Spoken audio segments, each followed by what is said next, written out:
Democrats and Republicans disagree on more than who should run the country. A new NBC Wall Street Journal poll shows they also disagree on how to vote and whether those votes will be counted accurately. Here's 11 Alive's Doug Richards with a look at the numbers. Georgia was on the leading edge of some of this controversy last year when the state implemented new voting machines over the objections of people who preferred hand-marked paper ballots. Now that rift has expanded into one over whether to vote in person or whether to vote absentee. Until the pandemic, in-person voting was the go-to in Georgia and across much of America. But in last June's primary, absentee ballots outnumbered in-person ballots in Georgia.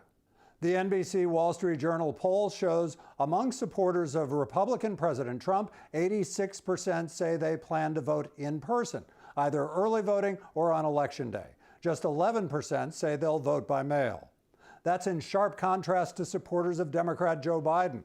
47% of them say they'll vote in person. Another 47% say they plan to mail in a ballot. In Georgia, absentee ballots can also be hand-delivered to boxes set up in many counties that don't require in-person voting or a postage stamp. The confidence level of this fall's election also falls sharply on a partisan divide. The poll shows only 36% of Republicans say they have confidence that ballots will be counted accurately in November. 55% of Democrats say so.